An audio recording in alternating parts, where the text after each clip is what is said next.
Good morning, and my respect and admiration for all who made it out in the cold. Forget the snow on the road; it's just so cold. But polar vortex or no polar vortex, we have to complete the series. So I also have a flyer prepared, which I expect to email out later today for our next series. Our next series is in March, so you have a few weeks to come to other classes instead. But our next series begins in March. They're on the table back there. It's on the Kabbalah of Mitzvot, or the Kabbalah of Mitzvot, if you prefer that pronunciation. We'll be talking about mysticism and its insights into 4 mitzvot, because it's a 4-week series. One of them is Shabbat, one of them is Mezuzah, one of them is Kashrut, and one of them I think is Torah study. I think those are the 4. So we'll be talking about how the mystics look at it, lessons that they learn from it. It should be interesting. I hope it'll be interesting. That's why I picked it, because I wanted to know. So looking forward to that series. I should note one of those dates is actually the day before Purim. It is the fast of Esther, but that's the way it goes. That's when the Wednesdays are. So hopefully people can make it. But I understand if everyone's preparing for Purim that day. What if we come in costume? Oh, there's an idea. Right, we'll have a costume session. A costume for Purim. That's right. Okay, fair enough. Those who come in costume come in for free. Right. Okay. That's great. Okay.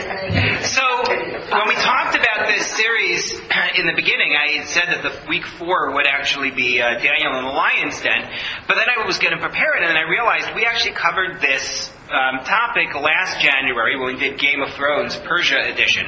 So I gave you on the sheet as source number 1, I gave you a link for the recording from that class. And what we're going to do instead is venture into the first of Daniel's remarkable visions. That half of the book that I said is a little scary and daunting in terms of approaching it, but I think we can do it, and it's interesting stuff, that's for sure. It looks like something done after legalization, as you'll see. If you jump for a second to your sheet, source number 12. We're going to come back to this, obviously, going through the class, but just that you see what it is that we're talking about. This is from his vision. I will remind people to please silence their phones. Thanks. Look at this vision in source number 12. He sees beasts. The first was like a lion, but it had eagle's wings. As I looked on, its wings were plucked off, and it was lifted off the ground and set on its feet like a man and given the mind of a man. Then I saw a second, different beast, which was like a bear, but raised on one side and with 3 fangs in its mouth among its teeth, and it was told, "Arise, eat much meat." After that, as I looked on, there was another one like a leopard. It had on its back 4 wings like those of a bird. The beast had 4 heads, and dominion was given to it, and so on. If this makes sense to you, then great. This is not like anything that you see elsewhere in Tanakh, and it requires a lot of explanation, which is our goal. What I do want to note is that the very strangeness itself raises a question. If you see visions like this, does that mean that you are a greater prophet than the others because they didn't see stuff like this? Or does that mean that you are a lesser prophet than the others? See my dreams. Okay. Or maybe I shouldn't. I don't know. But what is this? When someone sees something like this, what does that say about them as a Navi, as a prophet? They're thinking a lot. I mean, they're visionaries, and they're thinking a lot of the future. Okay. There definitely is. I mean, the message is indeed future-oriented. That's certainly true. 2 schools of thought. One school of thought, taken by Maimonides, taken by Radak, who was another an author of classic commentary to Tanakh, as well as Rabbi Avraham ibn Ezra, who I brought in number 2, says this is a low-level prophecy. Likud Ibn Ezra, who I brought there, he's writing in the 10th century, no, the 11th century. He says, the power of refined souls which receive divine inspiration as prophecy is not uniform. Meaning, not all prophets are equal. They don't have the same level of experience. When there was honor in Israel, before they were exiled, there was no need to interpret prophecy. As in, behold, the son is born to the house of David, his name is Yoshiyahu. In other words, it was very clear. You got a message. It was clear on its own, as he writes. After the exile, they are visions. They require interpretation, like the visions of Daniel, which Daniel could not have understood without a malach to interpret them, which is indeed what happens. That he has a malach, an angel, come to explain what it is that he saw. In other words, this view is that the fact that this prophecy is so weird is because he's not on a high level to be able to perceive a message clearly. And so rather than say to Daniel, here's what's going to happen in the future, there's this empire, there's that empire, whatever, he gets these weird pictures. God is not going to communicate with him directly. Sort of reminiscent of the writing on the wall with Belshazzar. We were in number 2. Yeah, I understand, but this was a prophecy or a dream? Both. Prophecy and a dream. Because it's about the same dream as the Nebuchadnezzar had. Except that Nebuchadnezzar is not the Jewish prophet. I don't expect him to have a clear vision. That's what I'm asking, if it's a dream or if it's a prophecy. Is it Nevuah B'Chalom? Yes. It is a dream which is supposed to give a prophetic message. Mm-hmm. If you remember the story with Miriam, Aaron, and Moshe and Moses, where Miriam and Aaron had a conversation about Moshe, in which Miriam had voiced certain concerns about Moshe, feeling that he was doing something that was inappropriate, and then God rebukes the two of them for having this conversation and says, who do you think you are? And one of the things that God says is, Moshe has clear visions. Tmunat Hashem Yabit, he looks at the picture of God. Whereas you and other prophets, B'Chalom Adaber Bo, I speak to you in a dream. With Moshe, it's Mar'eh V'lo B'chidot. I show him something, it's a vision, without riddles. You don't have to decipher the message. So one way to look at this is, as Ibn Ezra does, that the Jews have gone into exile. At this point, the first temple is destroyed, and therefore they're on a lower spiritual level, and therefore the vision is unclear. That's one school. Don Isaac Abarbanel disagrees.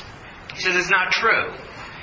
He says Daniel is a high-level prophet, and is seeing high-level things. And he compares Daniel to another prophet, who's Zechariah. Zechariah is one of the early prophets in the Second Temple, or he's a prophet early in the period of the Second Temple, I should say. And he also had strange visions. Not quite as straight as Daniel, but definitely up there. If you take a look at source number 3, Abarbanel says about Zechariah, he says, Chagai, Zechariah, and Malachi, who are the prophets of the early Second Temple period, they were contemporaries. Chagai and Malachi spoke clearly, and Zechariah himself had quite pure, clear words, aside from his visions. This shows that the opacity of Zechariah's visions was not a function of a deficiency in his prophecy and grasp, but rather was due to the opacity of the subject, the difficulty of the words themselves, meaning Zechariah was fully capable of having clear messages from God. But when it came to seeing certain things which were themselves difficult, he had an unclear vision. That's the way Abarbanel sees it. And he says we see in all the visions on the subject, whether from the start of Yechezkel or Nebuchadnezzar's dreams of the statue or Daniel's prophecies, there was great capacity in their words. There were things that were unclear. So what this means is that this whole story, this whole dream that he's going to have, is going to be odd. It's going to be opaque, hard to grasp. And either that's because the Jews of his day are on a lower level, or it's because this is just something that's in the distant future, it's far off, and hard to understand. Clear? Excellent. Mission accomplished. Well, let's see the prophecy, and maybe that'll make this more clear. The vision begins in source number 4. In the first year of King Belshazzar of Babylon, Daniel saw a dream and a vision of his mind in bed. Afterward he wrote down the dream, beginning the account, or as it is in the Aramaic, Reish Milin Amar. This is how the vision begins. It's in the first year of King Belshazzar. Now that's actually odd, because the first half of the book, chapters 1 through 6, went past the time of Belshazzar. It started with Nebuchadnezzar. We had Belshazzar's story, the writing on the wall, in chapter 5. Chapter 6 moves into the Persian period, and chapter 7 is actually retreating in time to the time of Belshazzar and the Babylonians. Is there any reason for this? Oh, that's exactly why I raised the point. The Medrash discusses this in Breshit Rabbah, and it says that the idea was to show this book is not just a history book. If it was a history book... Uh-oh, that's a problem then. Do you want to sit on this side? I know, I hear you when you talk. Okay, sorry. The Medrash suggests that the point was that people should view this story as a sanctified story and not simply history. If anyone wants to shift seats, and then I can talk this way, maybe that helps. I don't know. The idea is that if you have a book that just tells sort of a linear story, event, then you can have a sense it's a chronicle. According to the Midrash, it specifically shifts gears and goes back in time in order to say this is not a history book. Don't view it that way. It's actually divine. Who wrote that? Daniel himself. So, why does he have this vision? Is the next question you have to ask. This vision is going to be about future empires. I know why Nebuchadnezzar had his dream about future empires. It was a message to him about the fall of his empire and his own arrogance. But Daniel's vision seems to be about events that are either centuries in the future or millennia in the future, depending on what read of his prophecy you take. So the question is, why does God want to show this to him? So Don Isaac Abarbanel floats an explanation in source number 5. He says, it appears that because Jeremiah prophesied regarding Nebuchadnezzar, king of Babylon, that all nations would serve him, his son, and his grandson. Therefore, after his death, and that of his son Evil-Merodach, when his grandson Belshazzar became king, God was concerned that Daniel might challenge because Jeremiah's prediction had not been fulfilled. This goes back to our point about the 70 years. We had said that it looks like with Belshazzar, that should be the end of Jewish exile under Babylon. And so God anticipates Daniel asking, why have we not been freed? Why are we still living under the Babylonians? Daniel would have seen the nation serve Nebuchadnezzar, his son and grandson, such that the time for our recall, our return to Israel should have arrived, but peace would not have arrived. And therefore God shows him what's coming down the pike. You want to know, here is what's going to happen in the future. Yes? Could this change in chronology mean that this story itself, this event itself, is on a higher level than other events? This was something much more significant? That's Abarbanel's approach. Well, I told him that. Okay. Yes, that's his idea. So the end of number 4 says Reish Milin Amar, which the JPS edition that I brought you in number 4 rendered as beginning the account. In other words, here we go. However, not everyone reads those words that way. Ibn Ezra says this is the first of his visions, and that's one way that you can take it. Another way that it is taken is that this was simply an outline. He didn't describe everything he saw. What we're getting is just Reish Milin. There's a term in modern Hebrew, Rashi Prakim, which means headings, outlines. And that what he did was he just wrote down some notes. And in number 6, you see Abarbanel float that idea. When Daniel saw this vision, he awoke, energized by it, as prophets are. And so that he would not forget These were his reminders until morning, and then he wrote it upon this scroll, no less and no more than what he had seen. Sorry, this approach in Abarbanel is that actually he is telling everything, but others take it, Rabbi Saadia Gaon takes it, that he didn't tell everything. He just gave you the bare bones outline, but there's more to it. But he doesn't tell Belshazzar his dream. No, this is personal. Belshazzar later on. Correct. That is true. Okay, so let's get started on this. This is indeed going to be a vision of 4 empires, each one envisioned as some kind of an animal. These empires are described with 4 winds. What is the image of a wind? A strong wind? Change, yes. Powerful, tumultuous type of a force. It brings about great change, and it brings about danger. That's what we're meant to see here. So let's read it. The opening couple of verses here in source number 7. Daniel related the following in his record. That's it. In my vision at night, I saw the 4 winds of heaven stirring up the great sea. 4 mighty beasts, different from each other, emerged from the sea. I should note, just in terms of this statement of Daniel related the following, the Aramaic in the original is Anei Daniel ve'amar. Anei la'anot, people usually take, as you just said, Diane, to mean answered. But it's often not. In biblical Hebrew as well as in Aramaic, ana often means to declare. You find that a lot actually in Zechariah. You find it used that way. So when they say here, related the following, that suggests an audience, but I think it's a poor translation. I don't think it should be read as related. Daniel declared the following, and his declaration is going into his book, and that's where you find it. It's not that he has an audience to it. So he sees 4 winds of heaven stirring up the great sea, and 4 mighty beasts emerge from the sea. What is this idea of the sea? What is the sea image? Why do you mention the sea? The sea can destroy things. So the sea is a dangerous place, right? That's one approach, is that the sea is not only dangerous, but also constantly changing. If you take a look at source number 8, Abarbanel, I'm going to rely on him heavily because he is one of the only commentators to actually go through this systematically and try to analyze the images. He brings other commentators. I like the approach that he brings to it, so we use him a lot.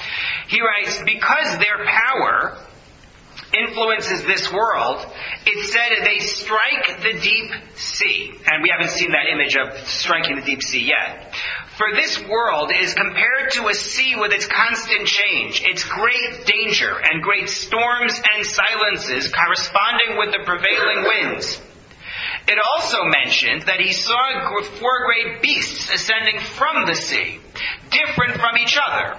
As the Malach explained to him, these represented the 4 empires upon earth, and it said they ascended from the sea to inform us that their nature would change, not static, like the waters of the sea with their great waves which quickly flood and pass. So it suggests change, it suggests power. Ibn Ezra has a fascinating comment where he says that creatures grow larger in the sea than they do on land.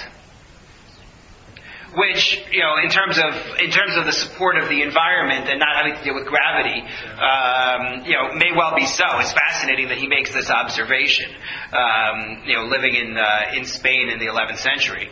But he says the idea is that they are outsized because they grow in the sea instead of on land. Ricky, you were going to ask? Yes. Where would Daniel have seen great seas, or is it? I know he came from Israel, but. Or is it Abarbanel that knows about the Great Sea? Right, but so they're no. landlocked in there. So they're not quite landlocked. They do have access to seas. First of all, Israel being on the Mediterranean, which is where he starts. But then moving into Babylon, you have the great rivers. You have the Tigris and you have the Euphrates. I'm an American, and so that pretty much is the limit of my geography. Those are skinny and sea is big. Correct. But knowing that he lives in the cosmopolitan capital and he's a member of the court of King Nebuchadnezzar, I think he has access to accounts of things, and he may well even have traveled. When Nebuchadnezzar traveled, he may have taken his retinue with him. So I don't think it's that strange to imagine that he actually has access to something unencumbered. Right, but I'm saying he travels with him. He has access to that. One second. Stephen, Diane, Marilyn, we'll get to everybody. Start with Stephen because he had his hand up. Jonah come before or after Daniel? Jonah's long before Daniel. So Daniel, okay. And Daniel knew of Jonah. Right, but in any case, Jonah's experience is on the Mediterranean, which Daniel knew very well. With a creature, huge... This is true. This is true. Is there any Zoroastrian imagery of beasts and seas and things like that? Not familiar with any Zoroastrian imagery of it. It'd be worth looking up. You have homework. Marilyn. I was going to say there are many myths about the sea. There's poetry, there's history. Oh, yeah. He would have known all of these at all because the sea, you envision many things with the sea, and he must have known all. Right. Although he doesn't really do much with the image, meaning the image is the background, it's the place from which the beasts emerge, and that's basically it. He's going to do much more with the beasts themselves, as we're going to see, which brings me to the question of, he's going to see these beasts, and the image of a beast is, of course, a predator, right? A dangerous creature, but also it connotes a certain lack of intelligence. Meaning, they don't speak. Remember that these are the worshippers of idols, which are described specifically in Tanakh for their inability to speak, for their inability to know, their lack of intelligence. And so I wonder if it isn't also a condemnation of the gods they worship that causes him to have the image of beasts here. But who are these four nations? So, there are two schools of thought when you approach a lot of biblical prophecy, and certainly in this case. One school of thought says that the predictions here are meant for the Second Temple period. And the idea is that God's plan initially was Cyrus the Persian would send us back to our land, we would build a temple, we would be righteous, and we would establish a kingdom which would indeed last forever. That's supposed to be the Messianic age, the Second Temple period.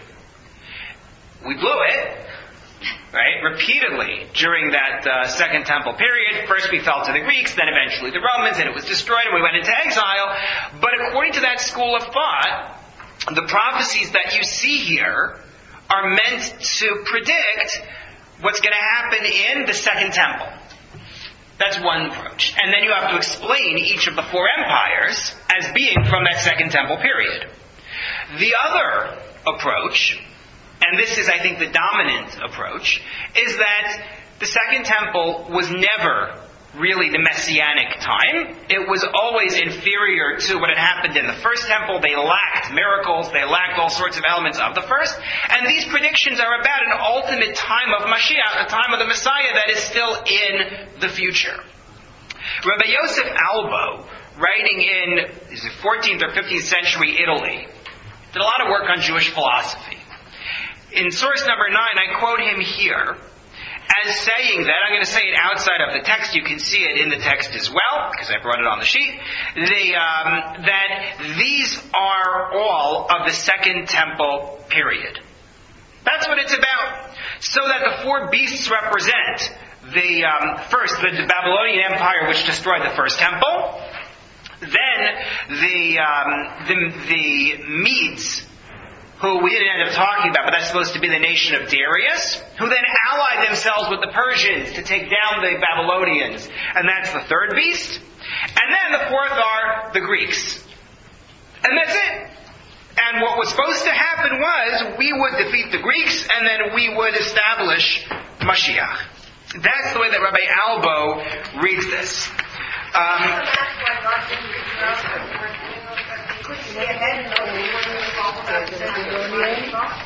God allows us to make our mistakes, right? He tells you this could be your future, and then either you live up to it or you don't. So, for example, we were supposed to get out of Egypt and go straight into Canaan. We were supposed to win over the nations there, not fight with them, but win them over to the 7 Noahide laws. That was what was supposed to happen.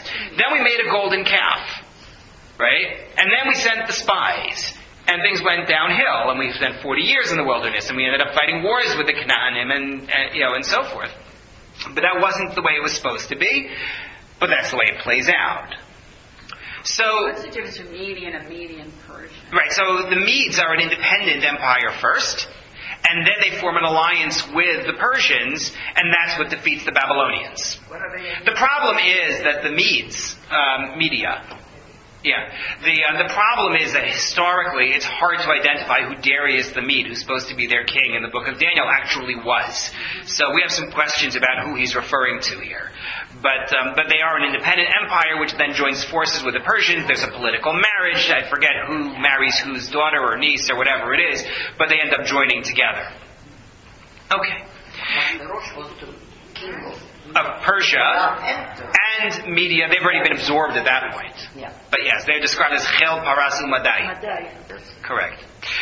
But everybody other than, not everybody other than Rabbi Elbo, but most of the standard commentators believe no, this extends to post-temple times. So much so, if you take a look at Rabbi Avram Ibn Ezra, who I brought you in number 10, he's talking about the fourth beast, which is a creature with 10 horns. And he says, you know what this is? Keep in mind, he's writing again in Muslim Spain in the 11th century. He says, the fourth beast to appear was the Ishmaelite Empire, which he believed was also in Nebuchadnezzar's dream of the statue, where you have at the bottom iron and clay that are mixed. So he said the Ishmaelites are the iron and the Christians are the clay. And he said the 10 horns is because the Ishmaelite Empire extended over most of civilization. And these are the horns. And he goes on to list specific lands that are under the power of the Muslim Empire. Don Isaac of Barbanel, on the other hand, lives in Christian Spain at the end of the 15th century. And to him, they are the dominant final empire. He also believes it's post-Second Temple and so on. And he says, in source number 11, he's writing about Rabbi Yosef Albo and the idea that it's all from the Second Temple period. And he says, 11, this view is not the error of a sage. It's not somebody who's wise and just made a mistake, but rank foolishness and lunacy and wonder of the heart. Meaning, no one can believe this. I won't trouble myself to respond to his words, lest I be equated with him. Right? You get into a fight with a fool, then everybody thinks you're a fool as well. But from my explanation of the visions and their subjects, the falseness of his position will be easily discerned. However, I will inform you that Porphyry the Christian also said these things, to flee from the ways the Christians explained these verses. Porphyry is his own story. He's a 3rd century Neoplatonist who wrote against Christianity. And Abarbanel is very familiar with the writings of the early Christians. He quotes them frequently. Whether Porphyry was really a Christian or not depends on which Christian you asked, whether they liked him or did not. But Abarbanel says it's not about the Second Temple period. Remember what I said to you about Abarbanel last week or the week before. Abarbanel is writing to a very particular audience. He's dealing with the Jews who are living in the Iberian Peninsula at the end of the 15th century. This is after Ferdinand and Isabella have succeeded in uniting Spain under the Church, the Reconquista, and to celebrate and to give tribute to their God who has enabled them this success, they've decided to kick out the Jews. Either convert us or kick us out. That's when the expulsion happens. He's talking to that audience. And that audience is hearing it from the Christians around them. God forsake you, it's over, you're a has-been nation, we are the new Jews, and so on. And so what he's trying to say is, don't listen to them. And therefore, don't listen to Ray Albo, who's saying these predictions are all from the Second Temple period, because that just feeds into the Christian narrative, that you had your shot at the Messiah, and you blew it. So he's saying, this is rank foolishness, no one would ever believe this. The prophecies that we're talking about are for our day. The Fourth Empire, that's the church. and so on. You follow? It's very important to him, not only intellectually, but personally, that it be understood that these are visions that have not yet been fulfilled. Ricky? Is there a connection between these 4 beasts and the 4 horses of the apocalypse that the Christians talk about? No. Okay. Only in the sense that 4 is a common number for prophecies, and that they model their New Testament on the Old one. So it wouldn't shock me to find out that there are Christian thinkers who will make that connection. But that's about it. Good. Yes, Eddie. Why is the book of Daniel so important in Christianity? They love it because it has bizarre visions of an Armageddon and a future, and it gives numbers of years that they like to read as supporting their ideas. So yeah, they're very into the book of Daniel. They love anything messianic as a rule. Okay. So let's take a look at the vision itself. Again, source number 12, which we had a preview of already. The first of these beasts that emerges from the sea was like a lion, but had eagle's wings. As I looked on, its wings were plucked off, and it was lifted off the ground and set on its feet like a man and given the mind of a man. What in the world are you talking about? What is this? So Rashi believes the lion is Babylon. Because, in fact, in the prophet Jeremiah, we have the use of the lion as an image for Babylon, Jeremiah chapter 4, Jeremiah chapter 48. Abarbanel also notes that Nebuchadnezzar in particular had lion associations. The Babylonian goddess of war was Ishtar, which had the lion as its symbol. Also, Judea was associated with the lion, Gur Aryeh Yehuda, and the Babylonians destroyed Judea. So they conquered the lion. And then it has wings. Wings like an eagle. The truth of the matter is that the word in the Aramaic is a nesher, which I think I may have mentioned on other occasions, is probably correctly translated as a vulture. Right. Often people say eagle, but from an ornithological perspective, I just like saying the word ornithological, because once you master a word like that, you should use it. But from an ornithological perspective, it's more likely a vulture. Based on the descriptions that we have Talmudically of its claws, it seems more like a vulture than an eagle. The reason why everyone likes to say eagle is because God promises when He takes us out of Egypt that He's going to carry us al kanfei nisharim, on the wings of... Right, you don't want to be on the wings of vultures. That's not good. So we say on the wings of eagles. I actually once looked up the Sansino or the Hertz translation of the Chumash. And in the Torah portion that lists the non-kosher birds, it lists Nesher. And there they translate as vulture. However, in the Torah portion, actually last week's portion, Yitro, that talks about taking us out on the wings of Nisharim, it translates the wings of eagles. Because you just can't bear it. The wings of vultures. It's terrible. So, yeah. Eagle wings are very important in many cultures. Aboriginal people, it means strength. It means loyalty. It's a very strong metaphor. Well, we'll take it. So what is the image, though, of wings in general? When you say it had wings, what are you trying to convey? Freedom. Power. It's very fast, right? Yeah. Isn't there some imagery of Nebuchadnezzar it's got that temple thing? So one of the museums, don't ask me which one, either in England or in New York. Yeah. A big temple. Okay. Nebuchadnezzar. Really? Yes. I didn't know he got to New York. No. But there's an animal, I can't remember, but it has wings. Okay. You're talking about the griffin. Yeah, you're talking about the idea of a griffin? Was that in Babylonian mythology? Okay. I thought it was Assyrian. Yeah, I didn't know that the Babylonians had griffins, but the truth is, the Babylonians conquered the Assyrians and could well have absorbed some of their imagery. That's what I'm saying. Wouldn't it be that imagery of those? Could be. I think there's also another element, and Abarbanel makes this point, that you use wings to fly high up in the air, and remember that Nebuchadnezzar is known for his arrogance. I rode on the clouds and all of that, as we talked about. But then it is destroyed. The feathers are torn away, right? It's being torn apart by its enemies in the end. It is lifted off of the ground, not by choice of flight, but it is removed from the ground, from its base, It has given the legs of man, feet like a man. And the idea there is that it's able to run away but unable to fight. It's not a lion anymore. Now it's just a human being. And it's given the mind of a man. And the commentators look at this and suggest that either this is a reference to Nebuchadnezzar returning to his sanity at the end of that period when he was an outcast, or alternatively, it's actually an image of being timid.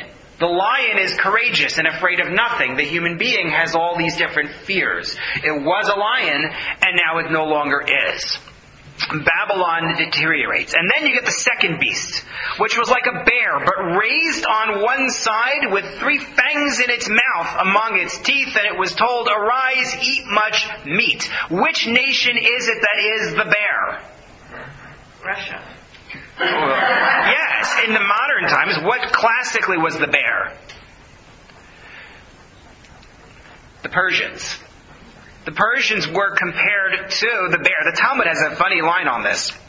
If you take a look at source number 14,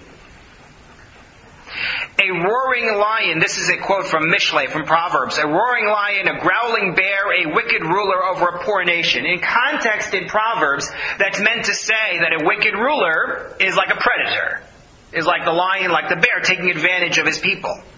But the Talmud on it says, roaring lion is wicked Nebuchadnezzar, and it gives you a verse from Jeremiah where indeed he's compared to a lion.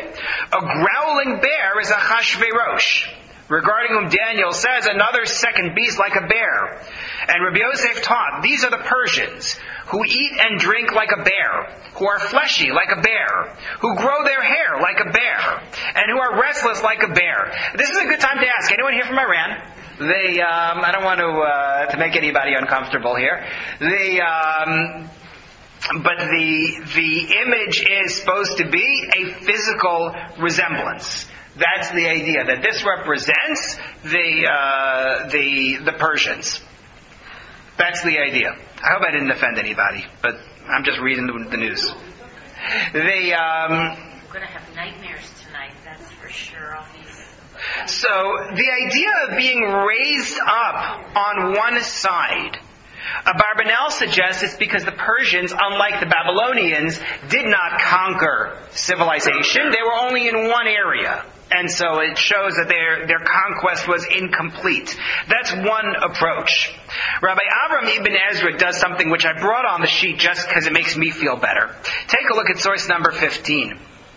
He says, on one side of the Babylonian Empire, Cyrus and Darius, Persian kings, slaughtered 3 great cities. I saw this recorded in the annals of the kings of Persia some 40 years ago, and I don't recall the names of the cities. That makes me feel good. When Ibn Ezra said, I don't remember, so now I feel better. And this is rise and eat great quantities of meat, meaning from the Babylonian Empire. So it's describing their conquest of Babylon and the idea of the 3 ribs that are mentioned here. The Talmud suggests it refers to 3 regions in source number 16. 3 regions or nations that were in perpetual rebellion or treaty with the Persians. Alternatively, it refers to 3 empires that comprise the Persian Empire. And he is told, eat a lot of meat. And here you get remarkable stories. Take a look at source number 17. This is from Ralbag, as quoted in Abarbanel. Ralbag wrote that this is stated regarding Cyrus, the great Persian king. There were multiple Cyruses. This is Cyrus II, who slaughtered many nations. He warred with the queen of Shittim, and because he killed her sons, she went to war with him, defeated him, killed him, cut off his head, and threw it into a pit filled with people he had killed. She cried out against him, drink, cruel Cyrus, drink and be filled with the blood you shed from these corpses for 30 years without being filled. So that's the legend that Ralbag reports. And then Abarbanel says, but it seems unlikely to me this prophecy would come to Daniel to inform him of the words of the queen of the Shittim who spoke in her rage. He says, I don't see why that's what he would be told. So Abarbanel says, I have a different idea for what it means when he's told, eat a lot of meat. Take a look at number 18. He writes, what I found in the annals of the kings of Persia seems more likely to me, that this Cyrus king of Persia was the maternal grandson of the Assyrian king, for he was called his grandson. She married a lesser man without her father's permission, and she became pregnant, meaning the daughter of the Assyrian king. Since the king lacked another heir, he was enraged. To keep this lesser man from inheriting his throne, once his daughter gave birth, the king had the child taken into the wilderness to be killed there. The king's agent said, "I shall not see the child's death," and he cast the child into the field for the beasts to kill him. In God's mercy, though, a female dog arrived there, and she nursed him and raised him as a son. What story does this remind you of? Romulus and Remus, right? Among other national origin stories. So what they're all trying to do is they're reading this story in Daniel in which, oddly, this beast is told to eat a lot of meat, and trying to figure out what the association could be with stories that they have heard. But this school of thought says we're definitely talking Persians. Notice that the Persian beast, going back to source number 12, this second beast doesn't have wings. They lack the speed or perhaps the ambition of the Babylonians. And also, they're not given the legs or heart of a man because they're not crushed the way the Babylonians were. The Babylonian Empire is destroyed by the Persians and the Medes. The Persians are not so much destroyed by the next nation as absorbed, because the Greeks are the ones who come along, and the Greeks absorb the Persians. So that's your second beast. Then your third. After that, I'm back in number 12. As I looked on, there was another one, like a leopard, and it had on its back 4 wings like those of a bird. The beast had 4 heads, and dominion was given to it. So remember that the dominant view is going to say that these are the Greeks. Why would the Greeks be a leopard? Very fast. Could be fast, right? Powerful, yes. Barbanel floats the idea. Sorry? They're spotted. They're spotted. Are the Greeks spotted? No, what does it mean? We have the Persians described as being fleshy and hairy. What about the Greeks? Well, take a look at source number 19. Don Isaac of Barbanel. Media and Persia did not travel ambitiously to conquer distant lands. And so Daniel did not see wings on the bear. Alexander of Macedonia, though, went forth with arms and conquered some of Africa and all of Asia, which scholars say is itself larger than the rest of civilization, with its many cities and nations. Remember, they don't have a Western Hemisphere. Therefore, it was fitting that he be described with wings, signifying his travels to distant lands.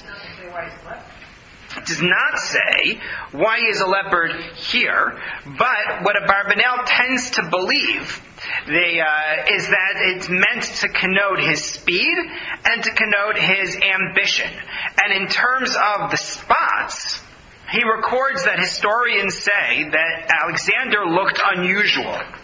I don't know what he means, but there was a Greek historian, Arian, who said that Alexander had one eye that was dark blue and one eye that was light blue. That's about it for what I have.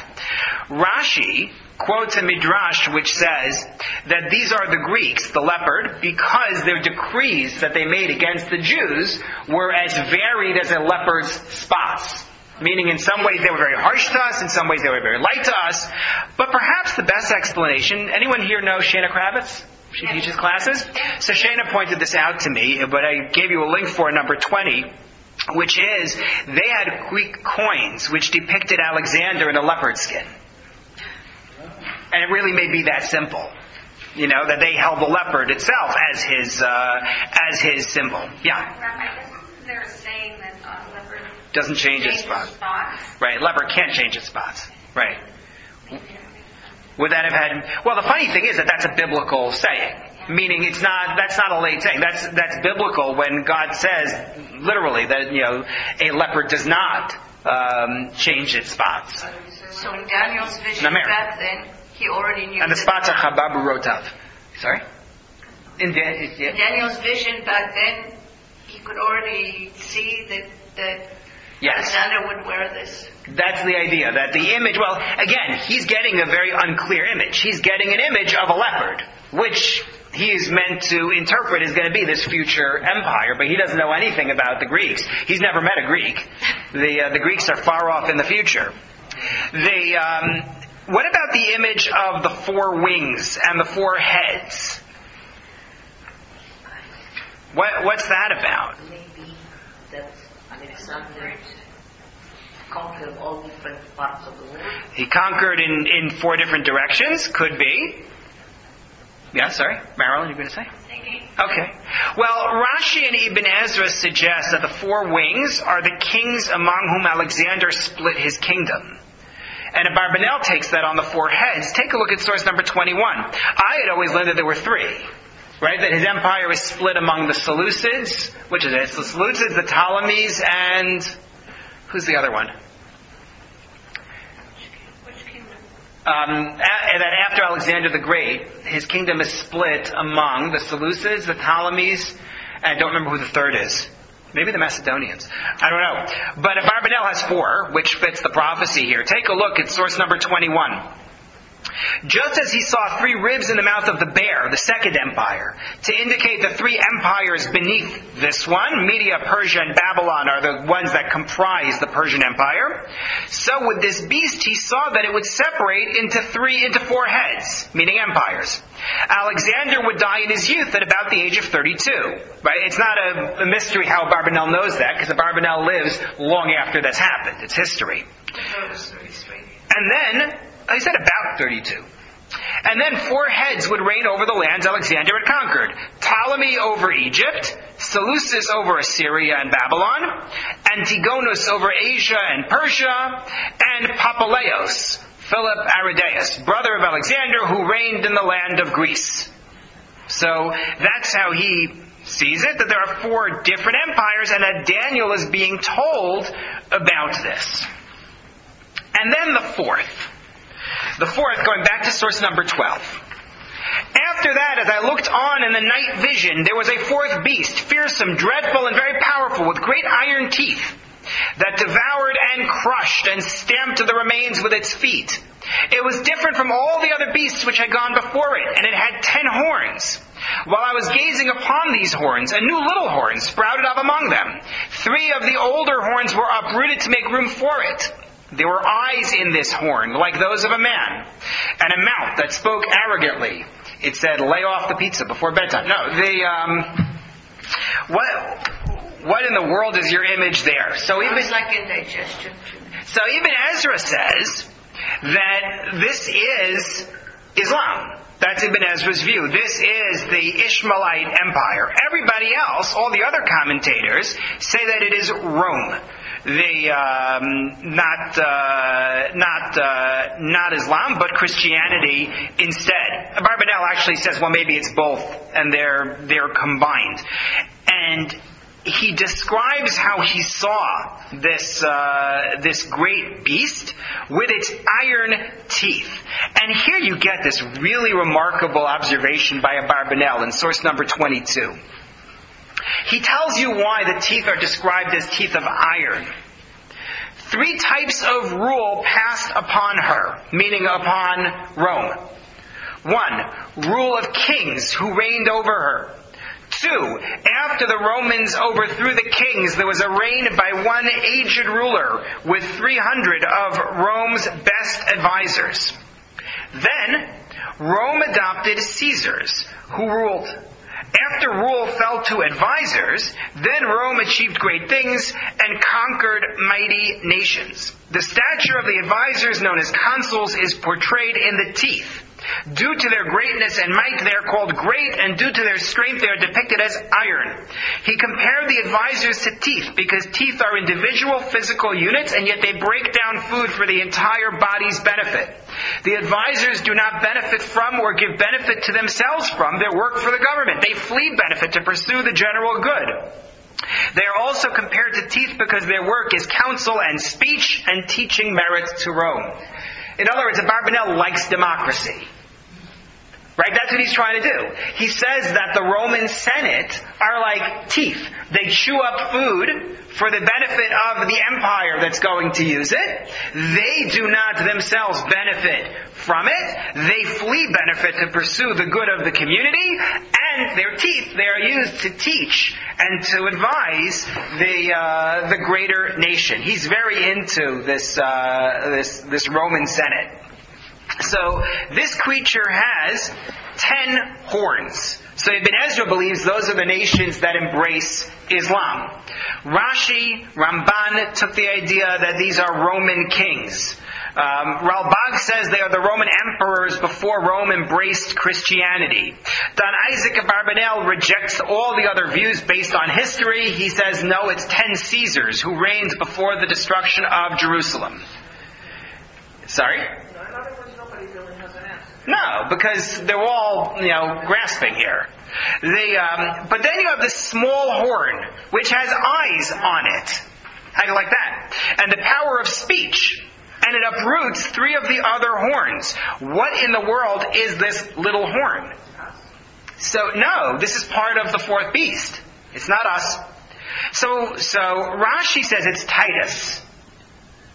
That's Rashi's view. It's Titus who is the one who would ultimately destroy the temple in Jerusalem. And he spoke arrogantly, so that's the power of speech. That's Rashi's commentary.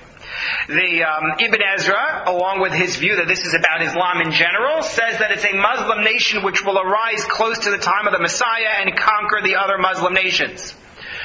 Ralbag says that it's Constantine, the emperor who embraced Christianity. And then you have Don Isaac Abarbanel, who says it's the Pope. And he has this long description, which I did not bring you on the sheet, in which he says that the Pope uprooted the 3 Caesars who reigned before Christianity began. Julius Caesar, Augustus Caesar, and Tiberius Caesar. And their work, the work of these 3 Caesars, was uprooted by Christianity. So it's the horn that grows, uprooting the 3 other horns. And he says they have the teeth and eyes of man because they don't use force for their conquest, meaning their conquest of the Roman Empire, but instead they draw on the Torah, because that's what early Christianity did. They speak great things, they use oratory, and also they speak blasphemy. So that's the way that Abarbanel takes it. You can see, yes, they're all over the place. But it's fascinating because the commentators are all looking at this and asking, what are these images? Well, what do we know about human history, and how will it fit? We're looking at it from the times that they live in. Like, if we were to read it today, our imagery would not be Rome and any of those guys. We would go to the modern Yep. that we know. Precisely. I grew up hearing all about the war of Gog and Magog, which is predicted in the book of Ezekiel as a war at the end of days. And first hearing about how it was the Holocaust and it was this empire and that empire, or it was 1967 and this alliance and that alliance, or it's Russia and the United States during the Cold War, and everyone updating it to say it's whatever the most recent conflict is. And absolutely, the idea of Russia as the bear and America as the eagle, and yes, everybody works with it based on their own day, trying to figure out what it could be. But believe it or not, we're not done with this vision. So let's look at source number 23. As I looked on, Daniel says, thrones were set in place, and the Ancient of Days took his seat. Atik Yomin in the Hebrew or Aramaic. Rashi and most commentators believe this is God. Not everybody. Ibn Ezra says it's the angel Michael. Okay, because seeing God is a little strange, even for Daniel's standards. His garment was like white snow. The hair of his head was like lamb's wool, right? The image of, obviously, being pure. His throne was tongues of flame. Its wheels were blazing fire. The term in the Hebrew will probably be, I didn't look to double check it, I can now, but it's probably ofanim, which is a term for some kind of wheel-like angel. This is the way it's usually taken. No, it's not. Sorry, it's not ofanim, it's galgalohi. Galgalim are actual wheels. So apparently it has wheels. A river of fire streamed forth before him. Thousands upon thousands served him. Myriads upon myriads attended him. The court sat and the books were opened. I looked on. Then because of the arrogant words that the horn spoke, the beast, the fourth beast, was killed as I looked on. Its body was destroyed and it was consigned to the flames. The dominion of the other beasts was taken away, but an extension of life was given to them for a time and season. So this is the judging of the beasts.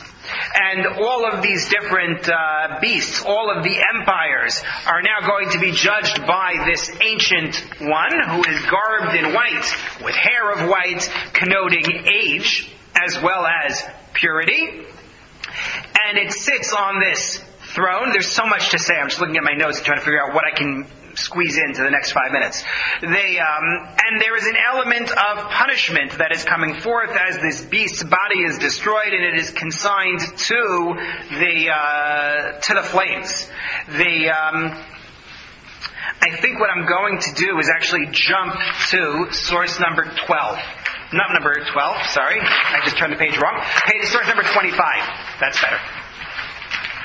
We won't need number 27. 27 is just when the angel approaches Daniel and explains the vision to him. And we've already been doing the explanation, so we're okay. But 25, he says, as I looked on in the night vision, one like a human being came with the clouds of heaven. He reached the Ancient of Days and was presented to him. Dominion, glory, and kingship were given to him. All peoples and nations of every language must serve him. His dominion is an everlasting dominion that shall not pass away, and his kingship one that shall not be destroyed. And this is finally a reference to whom? No. Decidedly not. But I could see how Christians could get it. Yeah, they love it. Are you kidding? Why? This is meant to be a personification of the Jews. That's the idea. All the others were these powerful beasts, and this is a human being. An accountant, probably. The Jews here stand before God, and you notice came with the clouds of heaven. So on the one hand, clouds connote darkness. Our redemption comes after great darkness, but on the other hand, they are swiftly blown away by the wind. Redemption will come suddenly and swiftly. Clouds also are associated with divine revelation. God speaks to Moses from the clouds of glory in the wilderness. And this person is given eternal reign. If you take a look at source number 26, Abarbanel notes it here. It says, this also has multiple meanings. Whether to inform the nation will be reduced to the last extreme, meaning as though there was just one man. And it also meant they would be low and very poor. They're just the human being due to the might of their enemies. And then all of it is reversed, and they are brought to greatness. That's the idea. And the other piece that I wanted to just make sure that you would notice is the time frame that was given. In the end of source number 23, an extension of life was given to them, to the beasts, for a time and a season.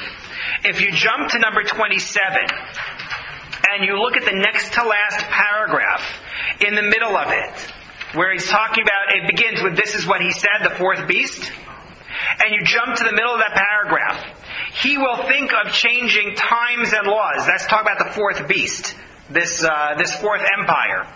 And they will be delivered, the Jews, will be delivered into his power for a time, times, and half a time. That's how long it will be until the end of the fourth kingdom. Oh boy. The attempt to change times that's referenced here, where it says, what was the line? He will think of changing times and laws, the decrees that they issue upon the Jews to keep the Jews from observing the Torah and the Jewish calendar, the holidays. There's more to be said about that, but I wanted to just show you the table that I brought you at the bottom. These are three different views about what he means when he says a time, times, and half a time. Ibn Ezra says a time means 1 year. So a time times, that makes 3 years now, because times is plural. So 1 year is a time. A times is 2. 1 plus 2 is 3. Half a time. 3.5 years. What is that about? It's about the Greeks and the period when they halted bringing the sacrifices, the daily sacrifices in the temple for a period of 3.5 years. That's a big theme in the next chapter in Daniel. And that's the way Ibn Ezra reads this. Rabbi Saadia Gaon and Rashi disagreed. And what they said is, and I brought it here in that next row, is that a time is 890 years. Where did you invent that? Because the period from the Exodus from Egypt until the construction of the first temple is a period of 890 years. Destruction of the first temple is a period of 890 years. So that's a time, and they say it's a time is 890 years. A time and half a time is then going to be 1335 years. And this is the period that God is hidden. In 1335 years is the period that's going to be, starting with the destruction of the second temple. So, if you start with the destruction of the second temple, which is the year 68 or the year 70, and then you count 1335 years, you get to when the Messiah is going to arrive. 1505. 1405. Right. It's still too late. But that's when they put it. And then you have a Barbanel. And a Barbanel is the most fascinating one, because Rashi and Rabbi Saadia Gaon lived long before 1405. They envision this as being far in the future from their day. Not a Barbanel. He says, you want to know what a time is? The period of the first temple. First temple stands for 410 years. So therefore, a time is 410 times, right? Add 2 more of those, so that's 820. He ends up saying, 820, and then half a time. That's how he gets it. So he has a time plus times, right? We can do this. 410 times 30, 410 times 3 is 1230. Plus half of a time is 205. That's 1435. We're good. So that's 1435 years, and it starts from the destruction of the second temple, which is somewhere between the year 68 and the year 70. So that leads him to conclude that the Messiah is going to come in the year 1503, which is what he tells everybody. And then 1503 comes and goes, and he says, well, I guess it's 1504. And 1504 comes and goes. He says, I guess it's 1505. And then he stops. And he says, you know what? I got to stop there because it's not working. Clearly I'm making a mistake, but I don't know where the problem is with my math. And at that point he stops. Right, so he's not. He's saying that there must be something wrong in my understanding of the prophecy, and he leaves it at that. But this becomes very important for him and for those who are following him in his day. But that's the conclusion of this prophecy. Again, there's more to be said, obviously, about all of this. I'm giving you just a digest of it. But when you talk about Daniel and the strange story of Daniel, it's good to also get a sense of the second half of the book. If you continue with the rest of the book, you will find much more of this and all sorts of fun. If anyone is interested, I can send you a link. I taught the book, so I can send you a link, and you can listen to the audios to your heart's content and try to follow it. It's beyond me too. Okay. Thank you very much. I was okay till the math. And then again, the next series, God willing, is in March. It is